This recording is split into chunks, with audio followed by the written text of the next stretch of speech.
गिबि गिबियावनो 2026 इंराजि मायथाइनि बोसोर गोदाननि बयनिसिमबो आसाम नाङै बिटिआर नाङै साफ्रोमनोबो आंनि गोसो गोरबोनिफ्राय हामलायनाय बावहरग्रोनाय जाबाय आरो आसा फारिनाय थाबाय बे बोसोरनि गेजेरजों आगोलनि बोसोरफोर बादि नैबे बोसोरा बयनिख्रुइबो साबसिन हामसिन जागोन बेवहायनो बयनिबो मिजिङा मोजां रोखोमैनो जाफुंगोन बेखौ आंबो जाथिदों आरो बे बोसोरनि गेजेरजोंनो बायदिसिना समयसाफोर जुदिअ फैगोनब्लाबो आंबो सासे बेक्ति हिसाबै आरो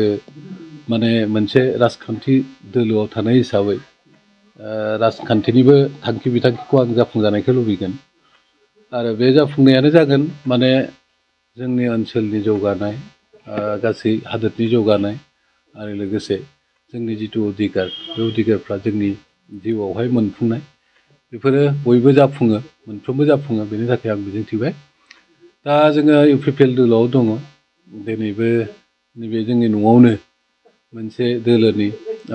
सावराय जथुम लानाय जादोंमोन बेवहाय माखासे बिथिंखौ नोजोर बोनानै जोंनि मिरु दोलोनिनो आफादगिरि एबा बारग' बिटिआरनि चिफ प्रमद बर' बिथाङा माखासे दोलोनि सोमोन्दै बुंथिदों आरो लोगोसे दोलोनि दैदेनगिरि बिबानगिरि सोद्रोमा बिथांमोनखौहाय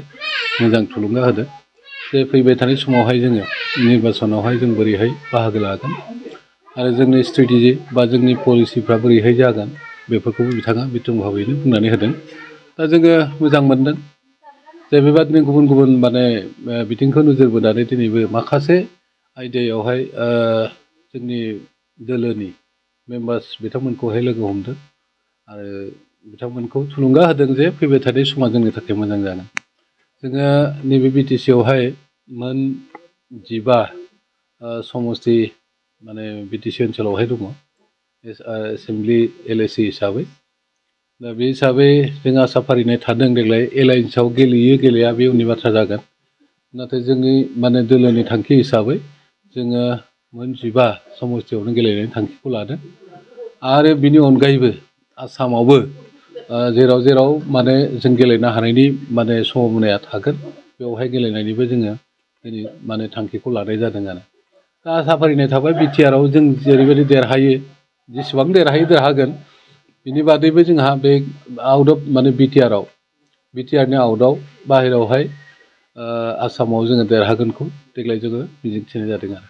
दोलोआ जुदि नोंथांखौ नैबे जुदि एमएलए सिटनि थाखाय जुदि माबाफोर मोजां रादाब फैबा नाजावगोन दोलोआ जुदि सिद्धान्त लायोब्ला नैबे भेरगाव 45 नं भेरगाव समस्तिनिफ्राय आं बिजाथि हिसाबै जानो थाखाय आं गावखौनो थाग थियारि जानानै दङ नाथाय बेयो दोलोनिसो सिद्धान्त जागोन दोलोआ आंखौ माने नोजोर बोनानै बा केन्डिडेट हिसाबै उपजुक्त केन्डिडेट हिसाबै मोनोब्ला निस्सय केन्डिडेटखौ आंनो होगोन केन्डिडेटनि माने टिकेटखौ आंनो होगोन आरो आंबा दिनै बेबादिनो दोलोनि दैदेनगिरि बिबानगिरि बिथांमोनाबो दङ निस्सय बिथांमोनाबो टिकेट एप्लाइ खालामनो हयथ' बिथांमोनाबो मोननोबो हागौ जेला सम फैगोन माने टिकेट होनायनि बा लानायनि बे समावहाय टिकेटबो लागोन बा टिकेटबो होगोन आरो निर्बासनखौबो जों बाहागोआव लागोन आरो